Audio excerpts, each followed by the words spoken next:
Welcome to part 3 of The Heart and the Kidney, New Game Players in Type 2 Diabetes webinar recording. This webinar was recorded on the 28th of May 2021. And now is the time to respond to the questions of the attendants to this webinar. Let me say a couple of advices. First, all those of the attendants who want to ask questions, please use the Q&A chat. If you see at the right of your screen, the chat, we used the chat already, and close to this chat, there is the Q&A chat, specific for questions and answers. I'm very pleased to see that among the attendants, there are some of our colleagues from Wonka Europe outside the geographical boundaries of Europe. I can see colleagues from Ukraine, colleagues from Georgia, and this is a great pleasure for me because I feel that Wonka Europe is actually here, and Wonka Europe is not only the geographical Europe, but it goes beyond geographical Europe. Even Dr Itzhak, he is also from outside the geographical boundaries of Europe. Okay, let's start then with the first question or first comment. Is one of our colleagues, our immediate past president, Professor Ungan, is asking, what are the 3 most important messages in short 3 sentences? So let me ask in the appearing order. First, Dr Itzhak, can you send the 3 most important messages in 3 short sentences? So, my first sentence, look at the risk factors of the patients and the multiple risk factors of the patients. The second sentence, treat and protect his kidneys. And the third one, treat and protect his lipids, and then lower the sugar targets. Good, thank you very much, Dr. Itzhak. Professor Mathieu, can you tell us the 3 most important messages in short? Yes, so to me it is put the patient central and ask her priorities. Second, be aggressive in your multifactorial approach, statins, blood pressure, glucose. And third, realize that we have the life of the patient in our hands. So we can really affect outcomes in people with type 2 diabetes now with agents like statins, SGLT2 inhibitors, GLP-1 receptor agonists, etc. And so it's up to us clinicians to avoid clinical inertia. We need to take action. Thank you very much. And now this time, ladies first. So, Professor Mathieu, you will be first, and then Dr. Itzhak. There is a question from Armenia. I'm very happy to see how the East is present here. What do you think about changing lisinopril to sacubitril valsartan? Yeah, if I can go first, absolutely. I think Entresto has evidence now that it matters. So having that combination on board in a person with heart failure is absolutely indicated. So in healthcare systems where we can afford it, it would for sure be an optimal patient to include this type of agent. Excellent. Dr. Itzhak, do you want to add something, or do you agree? In this case, I agree with Chantal. Great, excellent. There is another question from our president, Professor Vinca. what can we do in cases when the evidence do not fit exactly to our patient, as you mentioned, too young, too old, too complex, more multimorbidity? Who is first? Maybe ladies first. I'm willing to take it. I mean, I wanted to make this naughty remark that we desperately need more diversity also in our clinical trials. And I gave the example of women. I gave the example of age. You can make the remark on race, for instance. We have not a lot of evidence in people of African heritage also in all of these outcome trials. But honestly, that was a naughty remark, because if you look at the pathophysiology and what we have learned, what these agents like SGLT2 inhibitors do with the kidney, I believe it is absolutely safe to transpose the evidence also to populations where we do not have the real trials. But still, we need to be open-minded and include diverse populations in our clinical trials. If I may add, we as family physicians know better our patients and their families in the best way, even though not always we treat or use medications according to evidence-based medicine. Sometimes we feel our patients, we see, as Chantal said, the most important thing is putting the patient in the center, and we see their wishes, they're willing to have medication or even to have a good compliance of medications.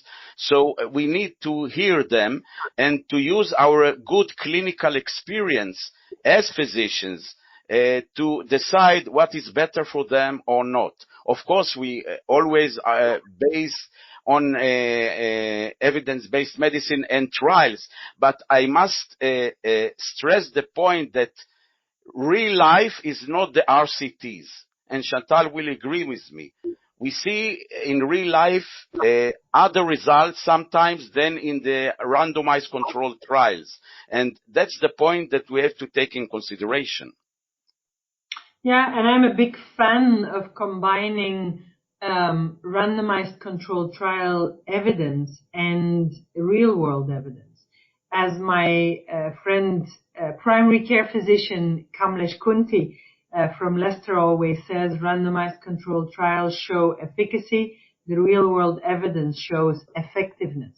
Because you can have a fantastic drug in randomized controlled trials, if it is a drug that people don't like to take and lies in the cupboard, then in the real world it will just not work. Or if it gives a lot of side effects or intolerance, people will just not use it. So we need the real world evidence also to really prove whether an agent will be able to effectively affect the life of our patients. In fact, we are using today more and more the real-world trials, the observational real-world trials, in order to make conclusions of treatments. Excellent, good point. And this will be related to the second question. First, there is another one from Greece, but regarding to patient preferences, injections, needles. So you can discuss about these very interesting topics in the second question. But now from Greece, also from the East, what is the right time to change the first medication? Please let me note something. I'm omitting all the congratulations, all the messages congratulating you. I'm omitting because there are so many that I decided to go straight to the questions. So what is the right time to change the first medication? If I may answer first, Chantal. Now it's okay. So I think, Joseph, this is an excellent question, because the step down way of treating and waiting is not in the good of the patients and the good of us. So, as Chantal mentioned before, the clinical inertia from the side of the patient and from the side of the provider, of the healthcare provider, is a very bad way to receive the complications in short time. So we need to be fast and aggressive, especially in patients who are independent and young in age. So I would say to change medications is around a period of 3 to 6 months and not more. Sometimes we wait half a year, 1 year, and all the trials and all the studies showed us that waiting is a bad result for the patient and for the healthcare provider in the meaning of complications. Yeah, if I may build on that, if you go back to the ADA ESD consensus in this big figure on the right hand side, there's this blue circle where we say every 3 to 6 months reevaluate. And again, Kamlesh in Kunti in the UK has shown that the time that people with type 2 diabetes run around with a hemoglobin A1C of above 8% is on average 1.8 years if they are on one drug and 7 years if they are on 2 drugs. So we are, when we see a patient, we say, oh, it's not so good. Why don't you try some more diet or exercise a little bit more? So I agree with Baruch. We need to be more aggressive. And then, if I may, Josep, I also want to introduce early combination treatment. So we know that if you have a hemoglobin A1C that is more than 1.5% above your target, so if the target of your patient is 7, if you are above 8.5, the chance of you reaching below 7 with one agent is very, very small. So if you are above 1.5% above your target, our consensus says start with 2 agents.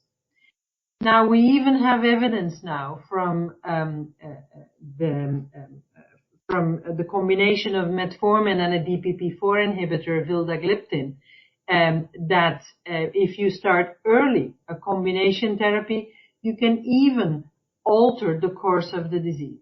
So I'm a big fan of early combination treatment, exactly to avoid this clinical inertia, but also with the perspective that we may alter the course of the disease. So I would ask you a question, Chantal, if I may, Joseph, about this point. This patient, I have started actually, if you saw a combination at the beginning of her appearance to my clinic, I have started a combination of DPP-4 inhibitor and a metformin. This is a combination therapy. Would you start in this patient not a DPP-4 but an SGLT2 inhibitor with metformin at the beginning? Well, honestly, if at the beginning when this woman was in primary prevention, her risk of atherosclerotic cardiovascular disease was increased. She was above 55 years of age, but remember, most of our trials took women above 60 years of age as the high-risk people, but still she had dyslipidemia, she received the treatment for her blood pressure, so you can discuss about her cardiovascular risk. But let's say that her cardiovascular risk is not very high, then you are in the right-hand side of the corner. And there we say you can choose. If avoiding hypoglycemia is on the forefront, you can choose between a DPP-4, GLP-1, a TZD, and an SGLT2. If avoiding weight gain is on the forefront, we say choose between an SGLT2 or a GLP-1. But if you live in a country where cost is an issue, like in my country, when I don't have reimbursement of an SGLT2 inhibitor except if my hemoglobin A1C is elevated above 7%, for instance, you may still have to use a sulfonylureum or a TZD. So in your patient, I could have lived with starting metformin and a DPP-4 inhibitor, It will not give you any hypoglycemia. It is a very easy combination to start, and it is safe. We know that from outcome trials. But you could have also initiated metformin together with an SGLT2 inhibitor. Good. Let's move to the following question, a challenging question. When GLP-1 is clearly preferred over SGLT2 inhibitors? Yeah, that's a classical question. What do you prefer? So the consensus says, I just already said, if you don't have cardiovascular disease or a very high risk or heart failure or chronic kidney disease, you can choose depending on the profile of the patient and the priorities, hypoglycemia, weight, or cost. If you have pre-existing cardiovascular disease, or if you have a high risk of ASCVD, we say we prefer a GLP-1 receptor agonist on top of metformin. If, however, like in Baruch's patient, you have heart failure on the forefront, or if you have chronic kidney disease with microalbuminuria or macroalbuminuria on the forefront, then we prefer an SGLT2 inhibitor. Now, as a clinician, what stands on the forefront for me, if I need to choose from the right-hand side, so in people with not such a high risk of cardiovascular disease, I prefer a GLP-1 receptor agonist in people with higher BMIs, where I also have the benefit of the weight loss. When do I choose the SGLT2 inhibitor? It's in people who do not want to inject. So it's really discussing with the patient an injection once per week, a pill once per day, weight loss. It's all the different pros and cons that you need to discuss with the patient. So, if I may answer to the question, in regard to this patient, Donna, she is not in a high risk situation still not in a high risk situation for cardiovascular disease, but she has a deterioration of her kidney function. In this case, I would prefer to give her an SGLT2 inhibitor together with metformin instead of a GLP-1 receptor agonist. Also, her body mass index is not so high. But if we will progress with her, I suppose that in the next months, maybe to get her to the real and good targets at A1C below 7 and to reduce her weight, there is a possibility to add an GLP-1 receptor agonist to the SGLT2 inhibitor. And this combination therapy may cover also the cardiovascular risk factors and maybe her heart failure and, of course, kidney protection. So the combination of both of them, the SGLT2 inhibitor and GLP-1, is the best combination today as possible protection. Yeah, and if I may, Josep, I would fully agree with Baruch. We don't have solid evidence to say that there is an additive effect of the SGLT2 inhibitors and the GLP-1 receptor agonist on cardiorenal outcomes. But we do have studies that show that the metabolic effects are very nicely blending on hemoglobin A1C, on weight, on blood pressure, etc. So probably, if cost would be no issue, I would put all of my patients on metformin, an SGLT2 inhibitor, and a GLP-1 receptor agonist. Unfortunately, I live in a country where we cannot combine these agents because of cost, and that's really unfortunate. Thank you for your answers. And now let's move to the West, to Spain. A very famous doctor and good friend from Spain is asking, what is your opinion, your review about the type 2 diabetes treatment in 10 years' time? So now he's asking you to forecast the future. The future, yeah. I think we will replace bariatric surgery as a treatment for type 2 diabetes by the very potent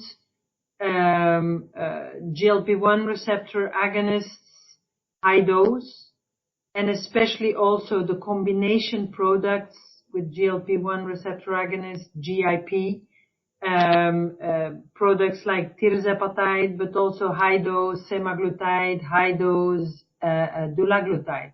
I believe that will be a very important pathway to walk on. Also, the drugs will become cheaper. So where I believe we will stand in 10 years is most people being treated with metformin, SGLT2 inhibitors, GLP-1 or GIP, whatever combination treatments, and less bariatric surgery. And okay, and if I may add to this excellent question, science fictions and the future, but to look at it as a real life, I suppose metformin will stay with us as long as it's possible to have it. Sulfonylureas may disappear. We use them less and less. And a big development should be in the insulin field. Also in insulin, Chantal didn't mention it, but we are going to have maybe an oral insulin. This is a big revolution. And we may have also insulin once weekly. It is also in studies. And we will have soon also an oral GLP-1 receptor agonist. So the place of injections may be reduced a little bit to the favor of oral therapy, and maybe it will be easy for us as family physicians to convince our patients to take those pills as oral therapy and not injected therapy. So everything is going farther to the field of GLP-1 receptor agonists, still insulins, and of course the SGLT2 inhibitors as important for kidney and the heart protection. Yeah, what I also see coming in type 2 diabetes is the influx of technology.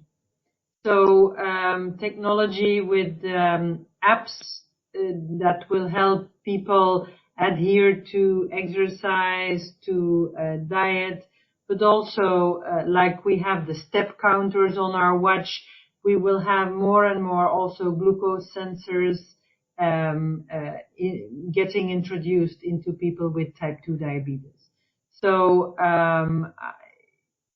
I think coming back to insulin, yes, but we will push back the moment of initiation of insulin further and further with the new agents that we have now.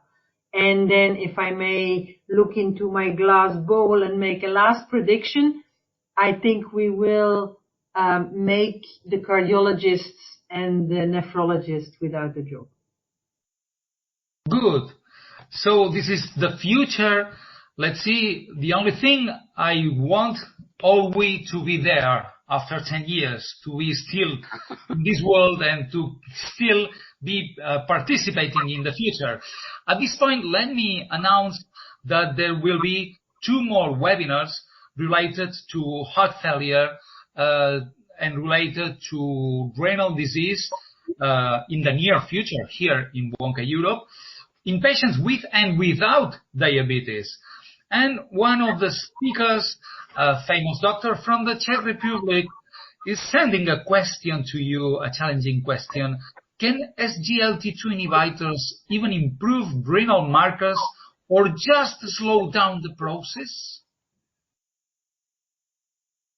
Well, if you read all the work by Guido Heerspink and David Cherney, young guys who are very active in researching what SGLT2 inhibitors are doing in the kidney, it is quite dramatic, and it really suggests that it can reset the abnormal pathophysiology of type 2 diabetes that we see happening in the kidney. people with type 2 diabetes will lose glucose and will have a lot of glucose in the tubule. You will have a lot of reabsorption of the glucose in the proximal tubule to the SGLT2, but that also causes a lot of reabsorption of sodium. And so people with type 2 diabetes are overloaded with sodium everywhere in their body. You can measure it in skin, it's present in the cardiomyocytes, etc. And because of that, you have less sodium in the macula densa, and you have a feedback to the glomerulus, namely to the afferent arteriole, that will dilate and cause hyperfiltration. So if you block the reabsorption of glucose and sodium in the proximal tubule, you will have more sodium to the macula densa, you will have feedback to the afferent arteriole to constrict and not have hyperfiltration anymore. And so probably it's really a resetting of the abnormal pathophysiology in the kidney. So we do believe that it will truly arrest the nefast effects of type 2 diabetes on the kidney. Nevertheless, you can see now in the trials that have been done with the SGLT2 inhibitors a nice reduction in macroalbuminuria of the patients and also the microalbuminuria. So the results are very good for those patients, and it seems to have a really renal protection. Now, yeah.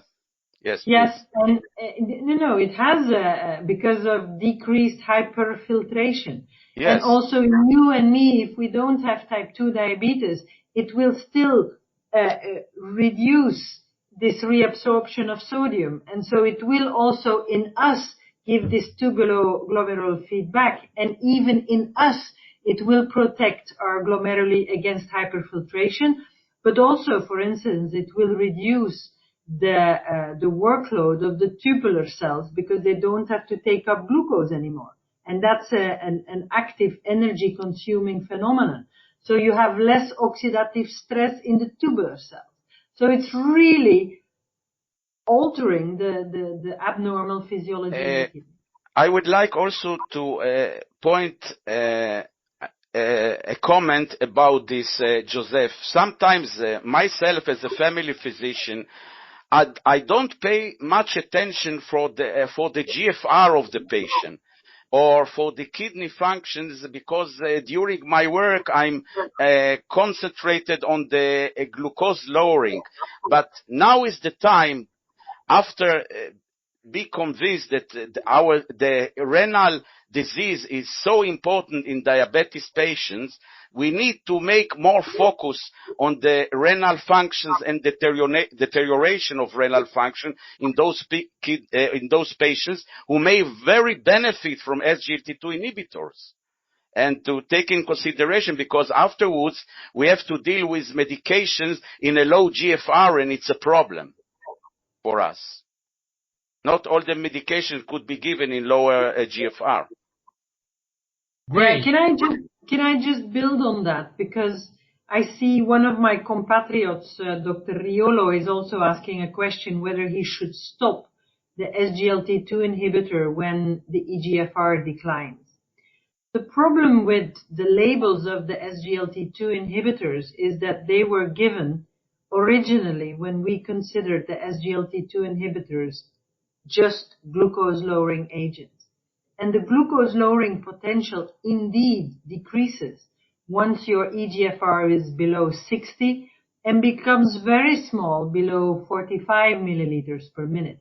And that is the reason why EMA told us to stop the SGLT2 inhibitor in low eGFR. It's not because of safety, it's because of futility for glucose lowering. But what is amazing is that all of the renal and cardiovascular protective effects also happen in people with low eGFRs until eGFR of 25. And so should you stop an SGLT2 inhibitor in people with low GFR? That's a big question. The label will still tell you yes, but the studies tell you no. Just keep it and combine with other agents.